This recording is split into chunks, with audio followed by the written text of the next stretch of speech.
வணக்கம். இது காதல் கனவுகளின் என் பெயர் எழிலரசி. எழுதி வாசிப்பது உங்கள் லக்ஷ்மி. எல்லா பகுதிகளையும் தவறாமல் கேட்க சப்ஸ்கிரைப் செய்யுங்கள். பகுதி 28. சில நாட்களாக கடுமையான மனப்போராட்டங்களை சந்தித்திருந்த எழிலுக்கு திடீரென்று ஏற்பட்ட அரவணைப்பில் அவள் மனம் இதமாக உணர, அந்த ஆறுதலையும் அந்த சுகத்தையும் விட்டு வெளியில் வர மனமில்லாமல் அந்த இதம் தந்த நெஞ்சோடு ஒன்றிருந்தாள். பின் சுய உணர்வு பெற்றவள் அவனிடமிருந்து விலகி, போது விஷ்ணு, இப்படி முதல்ல என்னை ஏமாத்துறது நிறுத்து என்று எழிலிடமிருந்து வார்த்தைகள் கடுமையாக வந்த போதும் அவள் மனம், ஐயோ எழில், அவனை கட்டிப்பிடிச்சு இவ்வளோ நேரமும் அமைதியா இருந்துட்டு இப்ப திட்டுறியே, அவன் என்ன நினைப்பானோ என்று அவள் மனம் கேள்வி எழுப்பியது. நீங்க என்ன சமாதானம் சொன்னாலும் தப்பு தப்பு தான். நான் இப்ப ரொம்ப குழப்பத்துல இருக்கேன். தயவு செய்து என்னை கொஞ்ச நேரம் அமைதியா இருக்க விடுங்க என்ற எழில் தனது அறைக்குள் புகுந்து கதவை தாளிட்டு கொண்டாள். விஷ்ணுவுக்கு அவள் நிலைமை புரிந்தது. அவள் அறைக்கு சென்று அவள் அறைக்கு சென்ற எழிலை அவன் தடுக்கவில்லை. அவள் மனம் நிதானமாக அனைத்தையும் யோசிக்க அவகாசம் கொடுத்து ஒதுங்கி நின்றான். எழில் மனதுக்குள் 1000 போராட்டம் இருந்த போதும் அவள் மனது ஒன்றை நினைத்து துள்ளி குதித்தது. ரூபா சொன்னது அனைத்துமே பொய். விஷ்ணு ரூபாவை காதலிக்கவே இல்லை. அந்த செய்தி ஏனோ எழிலை மற்றற்ற மகிழ்ச்சி கொள்ளச் செய்தது. விஷ்ணு அவளிடம் காட்டிய அன்பில் களங்கமில்லை. அந்த செய்தி அவளுக்குள் நிம்மதியையும் சந்தோஷத்தையும் பெருகச் செய்தது. ஆனாலும் இப்படி ஒரு நாடகத்தை நடத்தி முடித்திருக்கிறானே, அவள் மனதில் வேறொருவன் இருக்கிறான் என்று சொல்லியும் இந்த வேலை பார்த்திருக்கிறானே. கேட்டால் அவன் மனதில் காதல் விதை வித்திட்டவள் அவள்தான் என்று அவளையே திருப்புகிறான். என்கிட்டயா இந்த நாடகம் ஆடுன? பாரு, உன்னை நான் என்ன பாடுபடுத்துறேன்னு. கிட்டத்தட்ட 10 நாள் என் மனசு எவ்வளவு பாடுபட்டுச்சு தெரியுமா? நீயும் 10 நாள் நான் கொடுக்க போற டார்ச்சர் அனுபவி. அதுக்கப்புறம்தான் உனக்கு என் மன்னிப்பு, காதல் எல்லாமே. என்று முடிவெடுத்தவளாய் எழில் கதவை திறந்து வெளிவர சாம்பாரின் மனம் அவளின் பசியின் தீவிரத்தை உணர்த்தியது. பரவாயில்லையே, சாம்பார் வாடை இந்த மனம் மணக்குது. காலையில பூவரசி சுமாரத்தான் சமைச்சிருந்தா, மத்தியானம் கலக்கிட்டா போல, ஒரு பிடி பிடிச்சிட வேண்டியதுதான் என்று எழில் அடுப்படி நோக்கி எட்டு வைக்க விஷ்ணு சோஃபாவில் அமர்ந்து பேப்பர் படித்துக் கொண்டிருந்தான். பூவரசி சமைத்து முடித்திருந்த உணவை டேபிளில் பரப்பிக் கொண்டிருந்தாள்.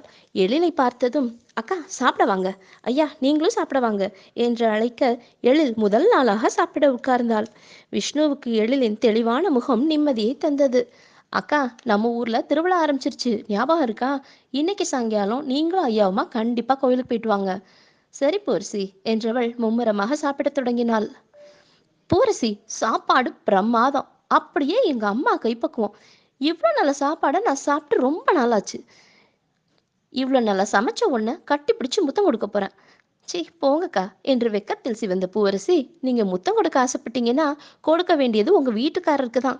அவர் தான் உங்களுக்காக விழுந்து விழுந்து சமைச்சிருக்கார். சரிக்கா, நான் கிளம்புறேன், நாளைக்கு பார்க்கலாம் என்று பூவரசி செல்ல எழிலின் முகம் நாணத்தில் சிவந்தது.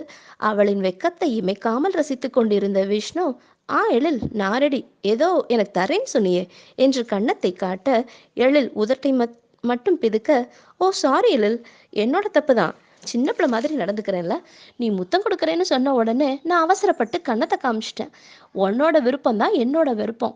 உனக்கு பிடித்த இடம் இங்கேனா எனக்கு எந்த அப்ஜெக்ஷனும் இல்லை என்று அவனின் இதழ்களை காட்ட எழில் பார்வையாலே அவனை எரித்து கொண்டிருந்தாள். அவன் குறும்பு பேச்சை பொறுக்க முடியாத எழில் அவன் முன் உட்கார முடியாமல் கை கழுவ சென்றாள்.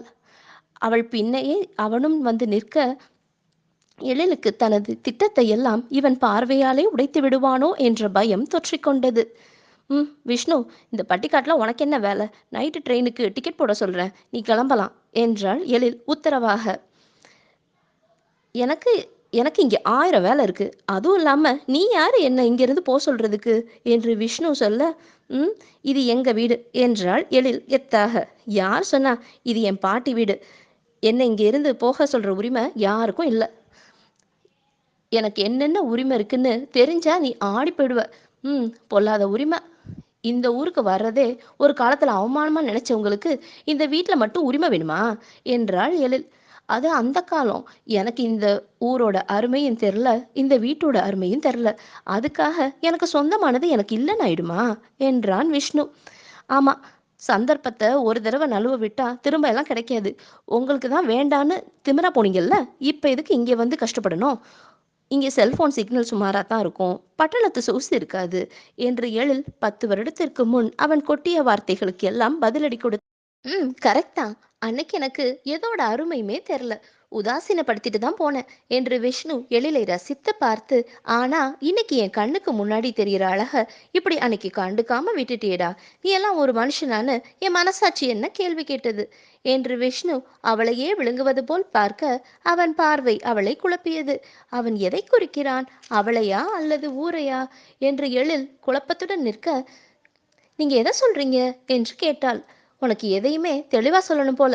சரி கேளு.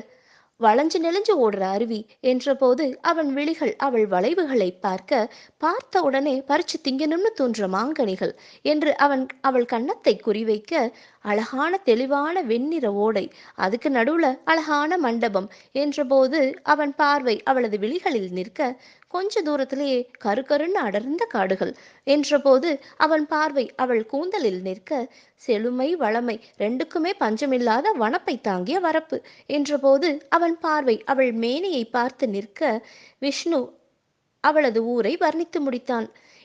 எழிலுக்கு இப்போது சந்தேகம், அவன் அவளை வர்ணித்தானா இல்லை அவளது கிராமத்தை வர்ணித்தானா என்று.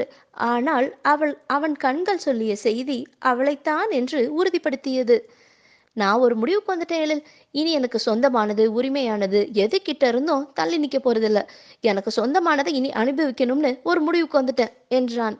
எழிலுக்கு அவன் அவளைத்தான் சொல்கிறான் என்பது புரிந்தும் புரியாதது போல் நடிக்க வேண்டிய நிலைமையில் இருந்தாள். அப்படின்னா என்ன சொல்ல வரீங்க என்று எழில் புரியாதது போல் கேட்க, அதான் சொன்னேன் எழில், எனக்கு சொந்தமான ஊரை விட்டு இப்போதைக்கு போறதில்ல. நீ என்ன நினைச்ச என்று அவன் கண்கள் அவளை கேலியுடன் பார்க்க, எப்படியோ போங்க என்று எழில் அவன் பார்வையை பொறுக்க முடியாமல் தன் அறைக்கு சென்று கோவிலுக்கு தயாராகத் தொடங்கினாள்.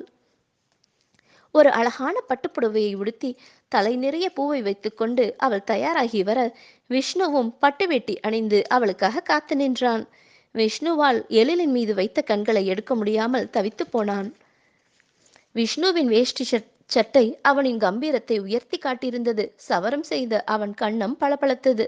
அவனை இதுவரை பேண்ட் ஷர்ட்டில் பார்த்தவளுக்கு அவனது தோற்றம் மணமகனைப் போல் காட்சியளிக்க, அவனை பார்த்து மயங்கி விடுவோமோ என்று பயந்து விழிகளை தாழ்த்தி கொண்டாள் எழில். என்ன பயமா இருக்கா எழில் என்று அவன் குரல் வெகு அருகில் கேட்க, திகைத்து நிமிர்ந்த எழில், எதுக்கு பயம் என்று மனதை மறைத்தவளாய் கேட்க, வேற எதுக்கு, உன் எக்ஸாம் ரிசல்ட் நினைச்சுதான் என்று விஷ்ணு சொல்ல, நிம்மதி மூச்சு விட்ட எழில், அதுவரை இன்னும் நாள் இருக்கு என்று சொல்லி முடித்த பின் இருவருமாக கோவிலுக்கு செல்ல தயாரானார்கள். அவர்கள் எதிர் வீட்டு சோலையம்மா, வாயிலில் எப்ப வந்த? அது யாரு, நம்ம மீனாட்சி மவனா? அவ ஐயனை போலவே இருக்காக. முத்து பேச்சு இந்நேரம் உங்களை இப்படி ஜோடியா பார்த்திருந்தா எவ்வளோ சந்தோஷப்பட்டிருப்பா தெரியுமா? எங்க கோவிலுக்கா? உங்க அப்பா புல்லட் எடுத்துட்டு போக வேண்டியது தானே, அது கொல்ல தூரம், நடக்க முடியாது என்று சொல்லிவிட்டு செல்ல, விஷ்ணு அங்கு தொங்கிக் கொண்டிருந்த பைக் சாவியை எடுத்துக்கொண்டான். வேண்டாம், நம்ம நடந்தே போலாம் என்றாள் எழில் அவனுடன் நெருங்கி அமர வேண்டிய கட்டாயத்தை தவிர்க்க எண்ணி. அதுவும் சரிதான், நடந்து போனா ரொம்ப நேரம் உன்னை பார்த்துக்கிட்டே சுகமா நடக்கலாம் என்று விஷ்ணு அவளை மேலும் கீழும் பார்த்து கூற, வேண்டாம் பைக்லே போலாம் என்றாள் எழில். விஷ்ணு மனதுக்குள் தன்னைத்தானே மெச்சிக்கொண்டான். விஷ்ணு புல்லட்டில் ஏறி அமர எழில் அவன் பின்னேறி அமர்ந்து கொண்டாள். அவனுடன் இதுதான் அவளின் முதல் பைக் பயணம். விஷ்ணுவுக்கு அவளின் நறுமணத்துடன் மல்லிகைப்பூ மனமும் சேர்ந்து இழுக்க, அவளின் ஸ்வரிசம் அவனை கிறங்கடித்து கொண்டிருந்தது. எழிலுக்கும் அவனின் நெருக்கம் வதைக்கத்தான் செய்தது. அவனிடம் இருந்து விலகி அமர முயற்சித்தவளை அவனின் வேகம் அவளையும் அறியாமல் அவனை நெருங்கச் செய்தது. கோவிலை அடைந்ததும் அங்கு கூட்டம் அதிகம் இருக்க எழில் மறுத்த போதும் விஷ்ணு அவள் கைகளை பிடித்து கொண்டான். கையை விடுங்க, நான் என்ன சின்ன குழந்தையா என்று எழில் சீர, கூட்டத்தை பார்த்தில்ல, அப்புறம் எங்கேயா தொலைஞ்சிட்டீனா என்று விஷ்ணு கூற, தொலைஞ்சா என்ன, நானா வீட்டுக்கு வர போறேன். நீயா வீட்டுக்கு போயிடுவ, நான் எப்படி போறது? வரும்போது நீ தானே எனக்கு பாதை காட்டின. அப்பா இல்லாத சின்ன பையனை திருவிழா கூட்டத்தில் தொலைக்கலான்னு பார்க்குறியா என்று விஷ்ணு குழந்தை போல் முகத்தை வைத்து கேட்க, ஆமாம், சின்ன குழந்தை, ஒன்றுமே தெரியாது. அத்தனை மைல் தாண்டி சென்னையிலிருந்து இங்கே வர தெரியுதுல்ல, இங்கேருந்து வீடு போக தெரியாதா? வந்து தொலைங்க என்று எழிலை அவன் கைகளை பிடித்து கொண்டாள். எழிலுக்கு அங்கு அவளுக்கு பழக்கமானவர்கள், சொந்தங்கள் என்று நிறைய மக்கள் தெரிந்தவர்களாக இருந்தனர். அனைவரின் கண்களும் அவர்கள் இருவரின் ஜோடி பொருத்தத்தை பார்த்து விழி உயர்த்தி பார்த்தனர். எழிலின் தந்தை கோவில் தர்மஹத்தா என்பதால் இருவருக்கும் முதல் மரியாதை தரப்பட்டது. கோவில் குருக்கள் இரு மாலையை கொண்டு வந்து ஒன்றை விஷ்ணுவின் கழுத்தில் அணிவித்து மற்றொன்றை எழிலின் கழுத்தில் அணிவிக்கச் சொன்னார். கோவில் மணி சத்தத்துடன் அம்மன் சன்னதியில் விஷ்ணு அவள் கழுத்தில் மாலையிட்டான். நன்றி நேயர்களே. இனி அடுத்த பகுதி அடுத்த வீடியோவில் தொடரும். உங்கள் கருத்துக்களை மறவாமல் பதிவிடுங்கள். அதனுடன் பகிரவும் செய்யுங்கள். நன்றி.